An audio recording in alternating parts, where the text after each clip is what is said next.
Hey everyone, my name is Johannes and welcome back to the so-called Uhrenwandler.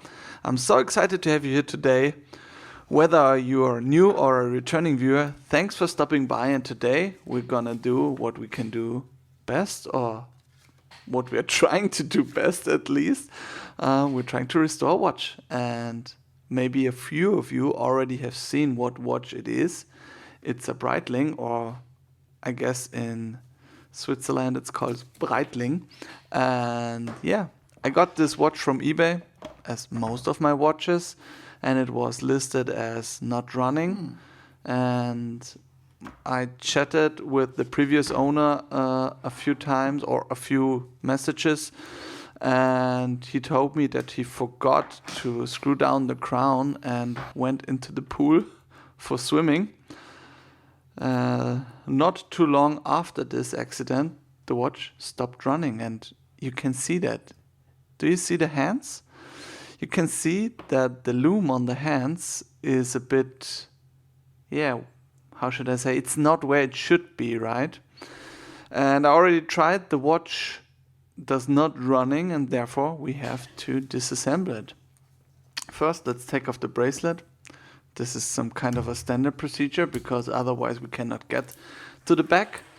And in this case, because it's a diver watch, I'm also removing both sides of the bracelet. So in case my rubber ball does not work, I can use the heavy guns.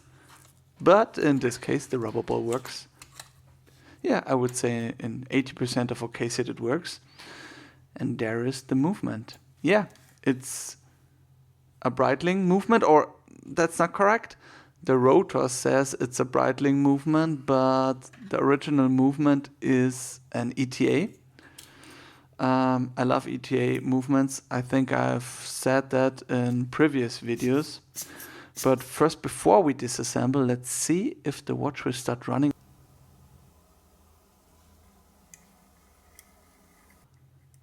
But it's not working. Even winding does not change anything. So yeah, the gaskets look okay, and I think the watch is watertight. But yeah, if you forget to screw down the crown, uh, even the best cases cannot help you. Yeah, okay, so now let's get out the crown. It's pretty easy. There's always some kind of a pusher or a screw which you have to push or to screw, and then you can simply pull out the crown. I'm having a look at the crown, but also the sealants in the crown look nice. So yeah, let's get out of the movement. And this is where I started to notice there is one screw missing. So whether somebody was already working on this movement or it was delivered like that, but I don't think so. Okay, now let's get the winding stem back into it so that we can change the time and try to align the hands. We simply do that because if we can get off all hands at once, we minimize the risk of damaging the hands. And when restoring or working at watches, it's nearly all about restoring, minimizing risks, right? So at least for me, it is like that. So we're storing the hands. I mean, they're already kind of broken, or not broken, but they need work on it. Maybe we can save them, but we'll see that later. For now, we're gonna remove the dial first and have a look at the movement, because water damage, it can be both ways. It can be good or bad. If it's salt water, in most cases it's really bad. If it's normal water or drinkable water, it's in most cases better. But now we're gonna remove the rotor. This is the rotor. It's heavy. It's simply because of the fact that it always needs to move when moving your arm, and this keeps your watch always winded. This is the specialty or this is the special thing about an automatic watch like this. And this is the automatic bridge we are now removing. Yep. This all looks good, and also the movement on the back, I must say, it does not look too shabby at all. I would have thought it would be worse. So maybe just a service and new oiling will make the watch running again. In the procedure of disassembly, I'm always having a close look at all parts, no matter if it's the pellet fork, which I'm touching here, and then having a look if the pellet fork is jumping. You will see that later on, I hope. But if the watch is working, the pellet fork should jump, and it wants to jump, but it's not like it should. So maybe it's just, a service which has to be done. Here we unwinded the watch because we don't want to have any wind in the mainspring when working on the movement, because pivots, pellet forks and everything can break or can jump across your whole workshop. Trust me, I've had that in the past several times. And how should I say? I've been so many hours on my knees in my workshop. I don't know. I can't count them. Yeah. So this screw is counter reversed, as you have seen. And I mean, the procedure is always the same. We're working our way from the movement from the top to the bottom, to be honest. And the top is the automatic bridge. And now we're removing the click spring, we're removing the click and all those stuff. Now we're removing the bridge of the drivetrain. And below the drivetrain, there is the escape wheel, the second wheel, the third wheel, the fourth wheel, and the fifth wheel. Sorry for my bad TH. But yeah, they all look good. I've inspected them all under the microscope, and I could not see anything which was the reason why it was not running. So maybe it's just a service, as I've already said 3 times, I think. This is the mainspring barrel, also often called the first wheel. And now we're on the dial side. Dial side, it's simply because this is the side where the dial is mounted. I think it's pretty obvious. And again, here, it also does not look too bad. I mean, you can see rust on a few points, but not overall too much. So yeah, this wheel is for the calendar works. You see, if your watch spins twice for 360 degrees, this spring will be the reason for a switch in the date. So, now we've disassembled the whole watch, and I must say, it does look not too bad. Yeah, no, not the whole watch. We've forgotten the automatic bridge. The automatic bridge consists of 2 reversing wheels. These are the wheels with the holes here. These reversing wheels are simply, one reversing wheel is responsible for transferring the power if the rotor of your automatic movement turns counterclockwise, and the other wheel is for transferring the power to the mainspring if the rotor turns anti-clockwise. So, yeah. As this watch has so-called water damage, I'm giving most of the parts a pre-cleaning by hand. This is just some isopropanol alcohol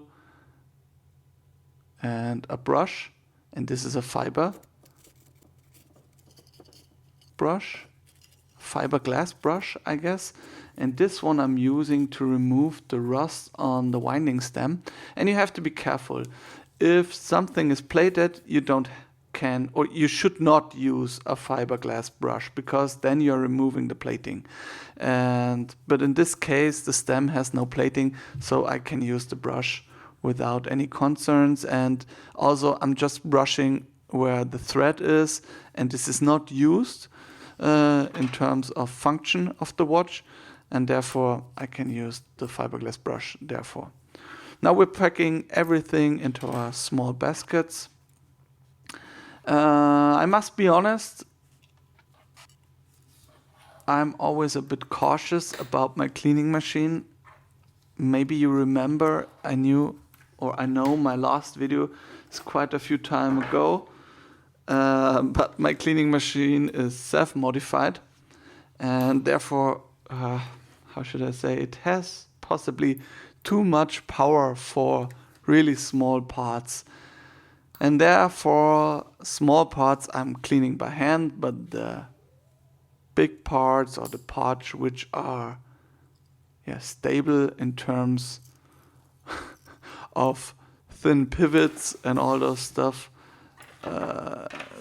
I'm putting them into the cleaning machine. But if they have thin pivots or if it's a spring, like the mainspring also, I'm not putting this one into the cleaning machine. I know a few watchmakers do that, but I don't feel comfortable by doing that. So yeah, now we've cleaned everything and all the important stuff is in the little baskets. And in the bigger baskets there are the main plate and all those stuff. And now we're putting everything into our small little device. It's from the 1960s. It's from Glashütte, small little town in East Germany.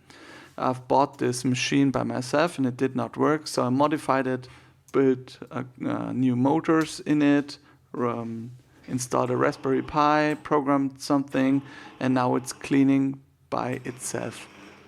Yeah, I think it's pretty handy because once started I don't have to switch the jars and all those stuff. I just can let it run for, I think one cycle is 20 minutes, 5 minutes in the first cleaning solution, then 5 minutes in a rinse, and another 5 minutes in isopropanol alcohol, and then it's heated to dry. Afterwards, I mostly do ultrasonic cleaning too, because parts sometimes don't get clean in my machine, and ultrasonic cleaning is, I think, more in-depth cleaning. And because I'm always doing it in this order, the ultrasonic cleaning solution is mostly clean, and I don't have to switch it too often because parts came in there mostly clean. The balance, as you can see, I'm doing the balance cleaning by hand. I also don't put the balance in the cleaning machine. I'm afraid it will get broken or the mainspring is bent or anything like that. So I'm doing this by hand. Sometimes I also feel like this is some kind of love to the watch.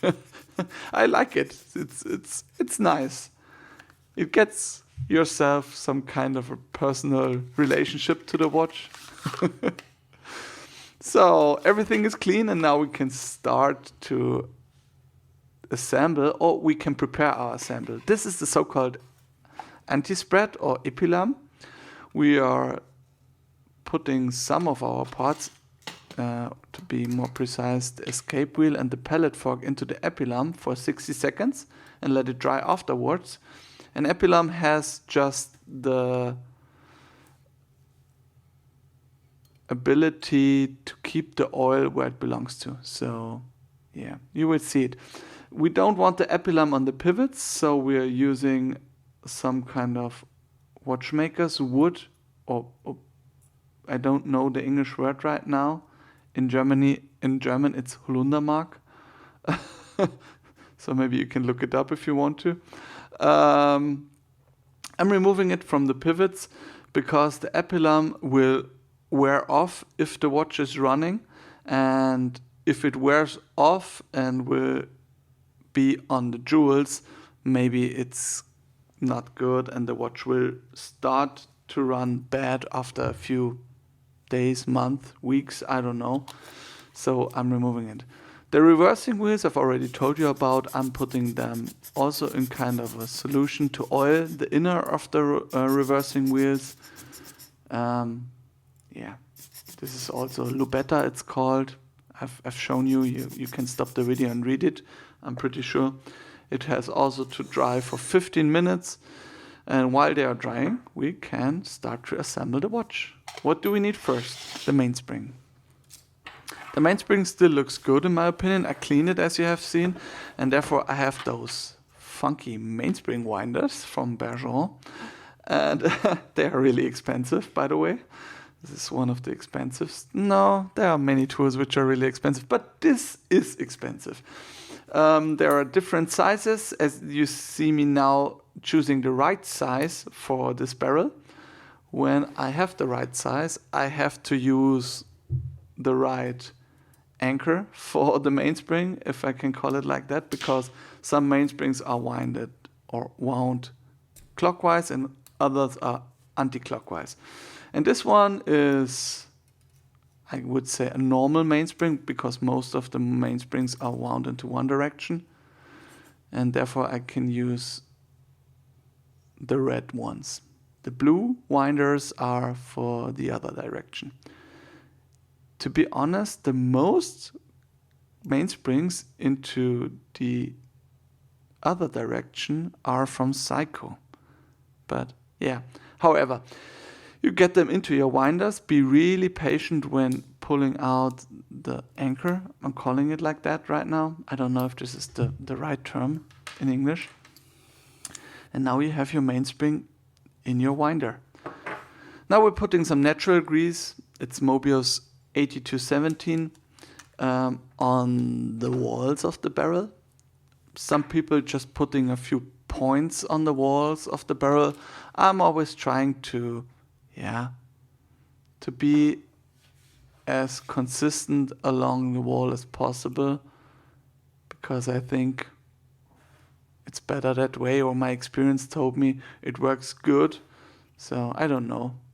It's just some kind of habit. If you watch, or if you start watchmaking, you will develop a lot of habits. And it's mostly like, oh, it worked like that, so I will continue like that for the other ways.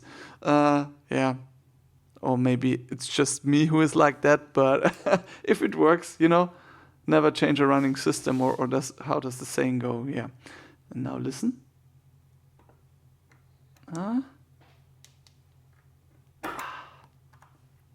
It's a nice sound. You can't deny. If the mainspring is in your mainspring barrel, just put a little bit of grease on the mainspring. To be honest, what I have learned is less is more. Do not put too much grease onto your mainspring. Those 4 dots, in my opinion, are enough. Now we're getting back the arbor of the mainspring arbor. And we are oiling also the pivot of the mainspring arbor. We've also done that on the bottom, if you have seen it. And now we're putting the lid back on. Therefore, I have this cheap tool. It just costed $5, I guess. We're putting our barrel with the lid into it, and then we're just pressing the lid back onto the barrel. This is also a sound I really like. It's satisfying. Okay, now let's start with the watch. As you can see, for most watches, it's pretty easy to get the watch apart, but it's hard to get it back running. Because there are so many things you have to know and you have to keep in mind. And one of the things, for example, here is the seconds heck. Sorry, it's the heck feature. It's the little golden part I've put under the mainspring bridge. And if you forget it, you have to, go back a few steps and do it again. No matter what, this is the mainspring bridge, and now we're putting on the escape wheel.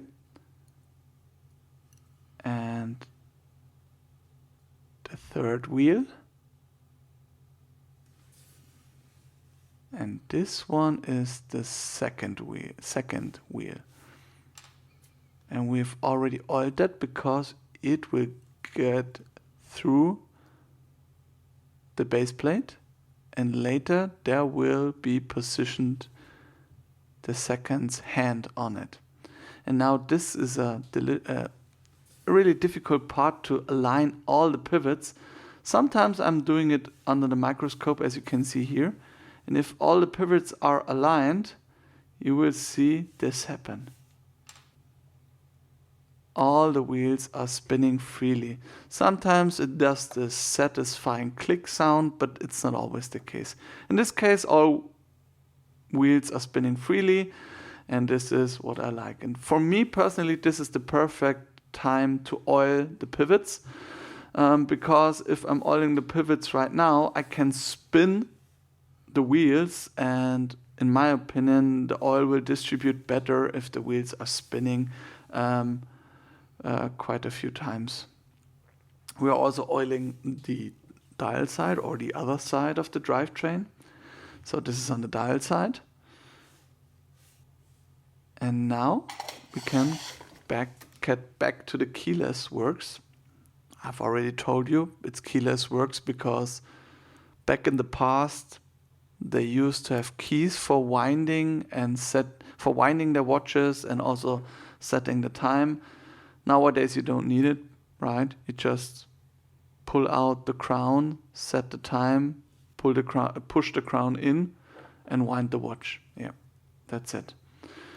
And the keyless work is also lubricated on different parts. You can see me using 3 different oils mostly. It's the red oil. This is Mobius HP 1300. It's an oil I'm using for most of the pivots, except the escape wheel and the balance wheel.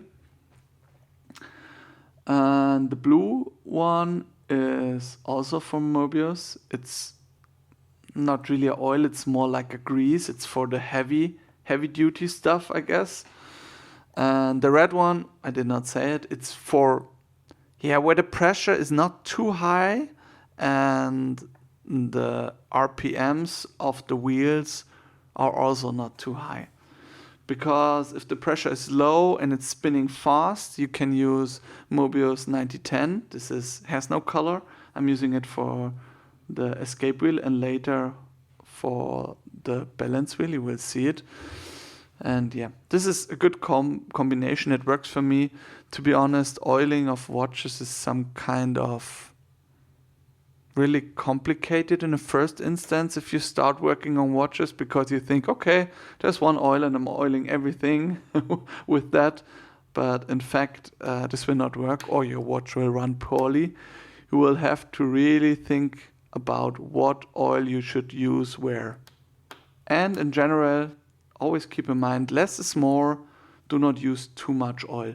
I mean, the blue grease, don't get me wrong, it's not that bad if you're using a bit too much of the blue grease on the dial side, but the other stuff. Okay, so now we're setting in the click spring. The click spring is responsible for the clicking sound if you're winding your watch, because against the click spring rests the click, and this is the click. And you will see the click will limit the ratchet wheel. The ratchet wheel is not this wheel. This is part of the winding mechanism. This is a transmission wheel, if you want to call it like that. And you can see it is on a post which is not really made for this wheel, but this is specifically like that. So this wheel will have only contact to the ratchet wheel if you're winding. So this one is the ratchet wheel, and the ratchet wheel is directly placed on the mainspring bevel. And if your watch is wound, the ratchet wheel wants to relax, but it cannot relax because of the click which is here on the transmission wheel, and therefore it limits the ratchet wheel to spin freely if the mainspring is wound. Or to relax. It can spin into one direction but not into the other one. That's true. And now we're placing the pallet fork. Pallet fork is also a really, really delicious or really, really sensible part of the watch. You have to be really cautious. Also, you can do this under the microscope. I'm always doing a quick check if it's correctly positioned. In this case, everything is good, and now we can get a wind into the watch. And now if it's winded, we can see if the pellet fork jumps. And yeah, this looks good. Can you see? The pellet fork is jumping. Every time I'm touching it, look here. Look here, it's jumping. And this is what keeps the balance moving, this little jump. It's faster than the balance is moving, and we give a little energy to the balance each time it will cross the pellet fork. And now we're getting in the balance. And this is, to be honest, this is by far the best feeling in watchmaking. Do you see? It's running. If you have a watch which was not running and you worked on it, you checked everything, maybe you switch parts, and then it starts running. This is such a great feeling, to be honest. So now let's have a check how the watch is running. We haven't oiled the balance end stones, so let's see. Okay, wow, without oiling the balance, this is great. I've done this check simply because I wanted to see if it's running good. If it's not running good, I would get a step, or I would take a step back and would check all the parts again and again. But this looks good, and I think if we oil it and wound it or wind it fully, it will be great. So now we are cleaning the balance end stones. And so-called Bergeron One Dip is also a special cleaning solution, really expensive, by the way. And we're using this watchmaker paper and rubbing the balance stones against it. This makes it clean most of the times. Otherwise, you could use some pegwood or anything like that. Now we're oiling it. You have to do it like that. Just a simple, or just a little bit of oil. Put the cap back on it. And now can set it back into the balance and put the balance spring, the shock spring, back into position. It's really complicated for this. I think this one took me about 30 minutes to get it back in. Sometimes it's like that. And now, as we have oiled the balance, I've done the same on the bottom, by the way, but just not filmed because it's the same. I think you can imagine.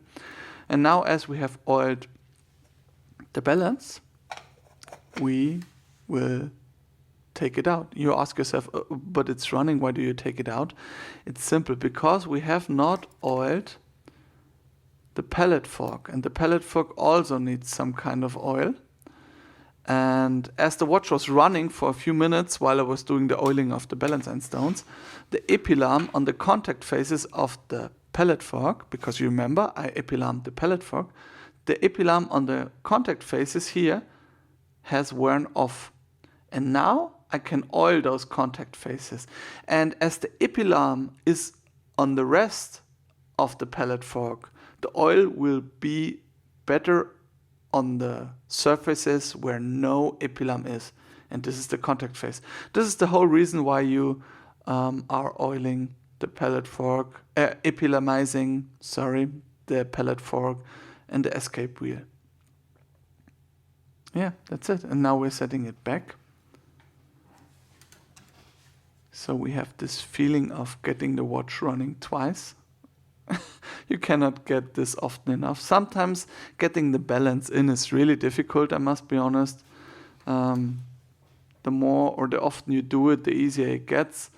But for me, the balance is so important and sometimes also really expensive if you're damaging it. You have to be really, really careful. Yeah, as you can see, it runs. And now we're getting our first results without the balance bridge. And now you can see what the oiling of the balance makes a difference. Do you see? It's 70 degrees of amplitude in this case. I mean, it's not always like that, but I haven't changed the winding. It's the same wind, and it's 70 degrees of amplitude more. And this is awesome, to be honest. So now we're getting back on the dial side. As you can see, we have left quite a few things here, because right now the watch is running, but you could not use it. We're getting back into the calendar. The calendar works, or the wheel for the date. This one is responsible that your date changes once every 24 hours. And now we're reassembling everything. Again, I'm using HP 1300 for oiling on this side. There is no high pressure here, but it's also not really fast circulating. So I think it's the perfect oil for this. This little spring here is that your date jumps when you have midnight, and otherwise it would change over the whole 24 hours and you could only read the date, I guess, 1 or 2 hours, mostly when you sleep. This would not be too good. And you have, as you have seen, I've also have to take a step back here, because the hour wheel, this one, has to be installed lastly here, otherwise it will not work. And now we're getting back the date wheel, having a look that the spring is positioned correctly, cleaning the wheel with a bit of Rodico. And I'm really sorry for being sometimes out of focus on the filming here, but I haven't taken a video in a long time, so it's somehow, I'm not used to it, say it like that. And sometimes I'm working on it and forgetting that I'm filming, or forgetting I'm filming the whole process. And to be honest, in this case, or for this watch, I've had several times where I did some steps twice, because when I have finished, I had a look at the camera and I saw, oh damn it, I was not in the picture, and yeah, so I had to do it twice. But here you can see now I'm testing if the date jumps, or if the time setting is working, and everything works. Now we can get the dial back on. The dial is secured by those hooks on the back side. There are 2 of them, and you just have to pull them out to get the feet loose, or to push them in to fix the feet. Yeah, and now, I mean, most of you have already seen it. The dial has some, I mean, it's not a water damage, luckily, because it would have been expensive if this would have happened. But there is some dirt on it. It's not much. I'm really lucky, but there's some dirt, and I clean it. And now we're getting to the hands. I think we have to relume it, but before reluming, I think it would be good just to clean and to see if there is any other damage. And I'm just using this Q-tip and getting, oh, can you see what I can see? The hands look pretty much like new. And yeah, I was not expecting that at all. I was sure I had to relume the hands, or maybe buy new hands if there is rust on it or anything like that. But yeah, also for the minutes hand, can you see?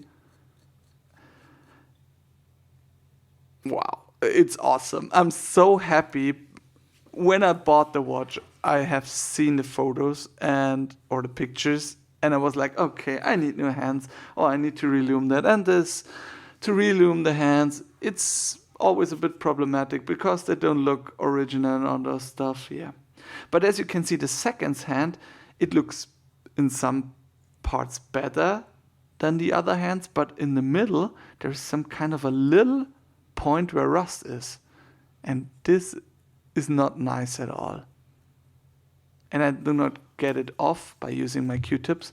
So I decided, okay, Let's have a look if we can polish it. I have my little polish paste or whatever it is called here, and just trying to polish the hand in the middle and have a look if we can get the rust off the hand.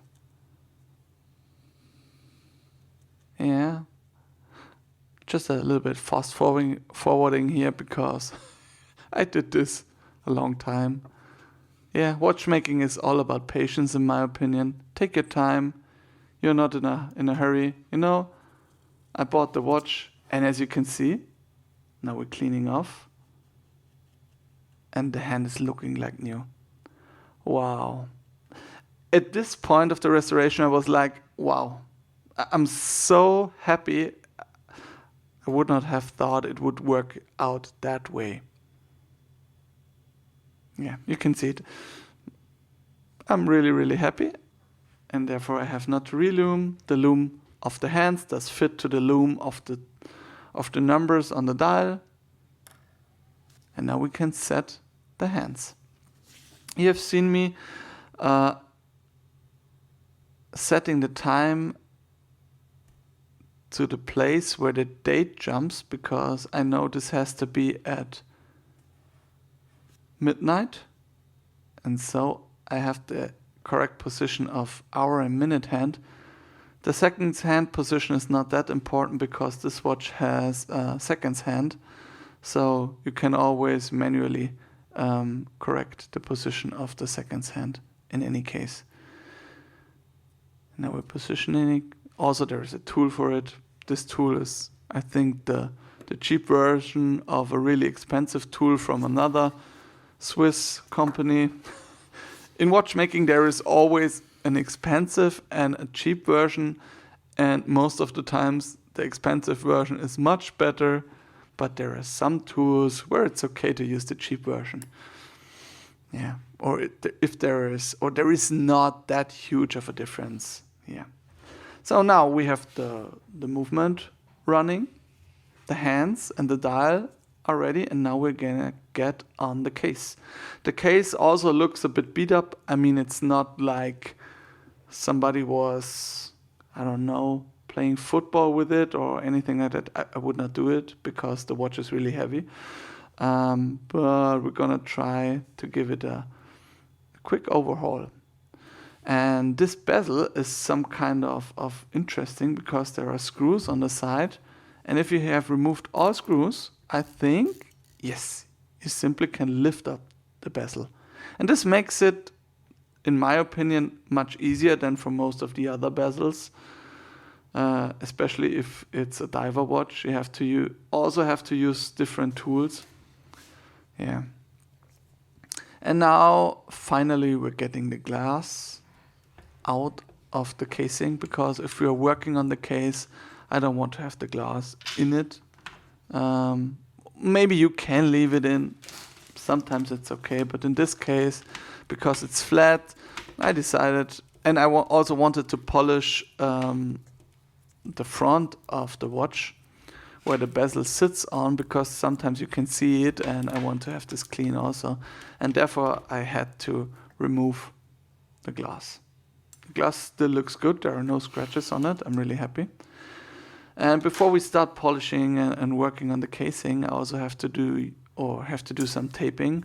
On the back, there is the Breitling logo, and I'm taping that because there is some kind of structure I'm not able to recreate by using my different machines I have. I think it's a blasting structure. I'm not quite sure, but to me it looks like that. So I'm just putting some adhesive tape on there. It's a special tape.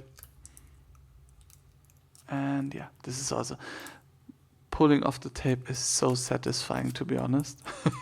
I know I've said this quite a dozen times today, but watchmaking is satisfying in general. So now we're getting on my little polyrette. I have different options using my polyrette. The first one is simply cleaning. It's a steel brush on a disc, I guess, and we're just using it to get off the dirt of all parts, the case, the bracelet. I'm not showing everything. I'm just showing the principle I'm working on. And this one is a Scotch-Brite disc. I'm using it to get out a few scratches on the casing and also on the bracelet. And yeah, this one is a bit more abrasive than the other ones.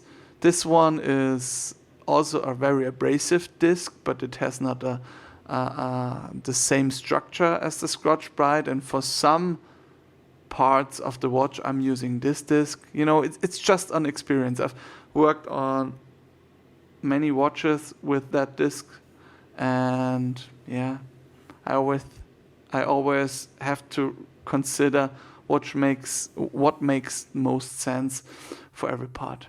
Yeah. And as a last step, I have a little softer disc for polishing for the really, really glossy parts of the watch.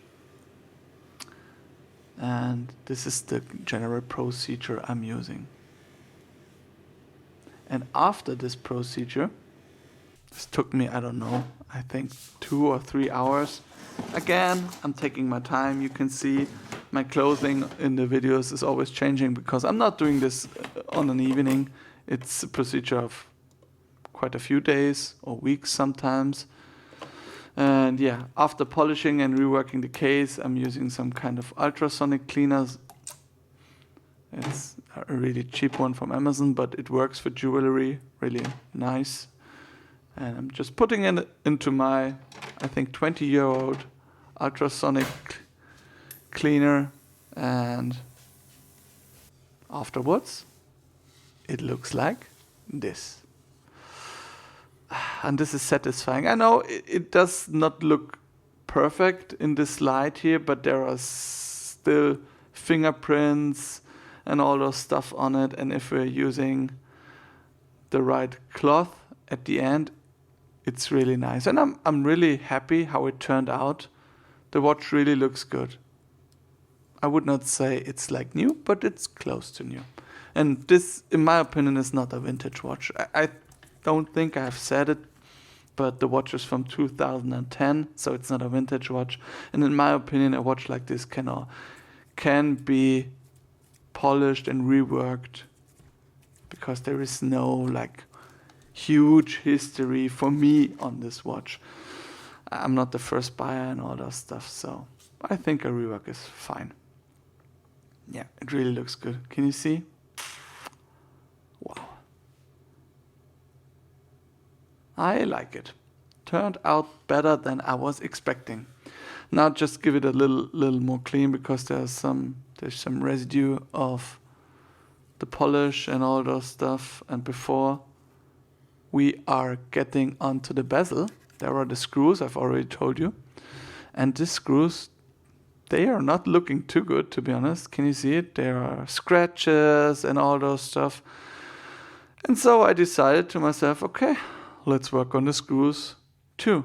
So if everything is shiny, it looks terrible if there are screws which are really, really beat up, right? So I'm just using my little holder here, getting the screws in it. There are 8 screws at the bezel, by the way. Getting it into my holder, using again my polish for metals and just a microfiber cloth here. And then it's again time and patience and just polishing the screws. And be patient to not screw it up. Okay, I'm sorry. Yeah, and you can see the result here of the screws. And yeah, they are looking like new. I think that was worth it. You know, it's the little details. If I'm working on these watches, or if I'm working on a watch, I get some emotional connection to the watch. And it's some kind of, I want to get the watch in a state where I'm really convinced it looks good. And these are the little details which make fun. Especially if you know the movement is running, then you have time and patience and can work on all those stuff. And here you can see how the screws work. The screws are simply pressing on the bezel spring and pushing it inwards. And if this bezel spring is pushed inwards, the bezel cannot be lifted up from the case. And I mean, in all those pictures, you can see the case is really, really good. There are no scratches. These are all just fingerprints and dirt. And I'm really happy how it turned out. And now you can hear also a satisfying sound. Listen. I like the sound of the bezel turning. Yeah, I really like. And now we're gonna get it into the right position. And yes, it looks better than I was expecting. Yeah, so case, everything is finished. Now we can get to the marriage. I don't know. I think for cars it's called like that. When the motor is meeting the case, and here the movement is meeting also the case. We're getting it in. Before we cleaned the case, there is no dust or anything like that in it. And now we're just getting the movement in, oiling or greasing the winding stem. I'm always doing this when I'm putting the winding stem in for the last time and not on the first time. I think you can do it by both ways. Doesn't matter what you do. Yeah, and now everything is in. And you can see, or I've already told you, one screw is missing. And in this case, I must say, I'm lucky that there was one case and I have quite a few spare parts, especially for ETA. And I was able to find a new screw in one of the old movements, which did not work out as good as this movement. Or to be more precise, I've bought quite a lot of old movements from a retired watchmaker who did stop working. And yeah, there I have lots of spare parts. Here you can see me getting the right rate of the watch. I've cut in the whole process just a bit fast forward, and as you can see, we have 0 seconds and an amplitude of over 300 degrees and a beat error which is really low. I must say these are values like a new watch, to be honest. I'm so happy. The hands turned out. I was able to polish the case in a good way, and the movement is running like new. Yeah, I must say overall this went out pretty good. Now we just have to get back the automatic works. You remember this is the automatic bridge with the 2 reversing wheels and some transmission wheels to get the power from the rotor moving to the ratchet wheel and over the ratchet wheel to the mainspring. And this is mainly what it's all about in watchmaking. Not in watchmaking, I'm sorry, in the automatic works. I'm not used to talking that long and that much, I must say. So I hope it's okay. I know sometimes I'm a bit struggling to get the right words, but I think it's getting better. If I can do videos more regular, I'm not sure if I can, but I'm trying at least. So getting rid of any excess oil, oiling the pivot point on the plate, and now we're getting the automatic bridge on the movement. It's easy, just wind the watch and it will jump into its right position. Yeah, this is nice. Now getting the rotor back on it, the nice Breitling rotor. It's common, a lot of companies use the good ETA movements and just modify it by, sometimes they're getting some kind of perlage on the movement. These are those little circles or other structures you can see, and sometimes they're just writing it on the rotor, like in this case. but it does not make the watch movement or the watch any worse, because ETA movements are high class in my opinion. They're really good. They're nice to service. You can get spare parts most of the time pretty easy. I like ETA. Now getting back the gasket. We've greased it, or we've greased it new. And then we're getting our watchmaker tag on the inside of the back of the watch. This is not because I'm feeling so proud or anything like that. It's just because if there is a watchmaker working on the watch, he sees, okay, how long is the last service? Or when did the last service take part, or maybe also who was the watchmaker. Now we're just closing the watch. It has to be watertight, so I'm using my big gun for closing the case. And now we're just cleaning it. Having joy, putting back the bracelet on. Also a lot of satisfying clicking sounds, as you can hear.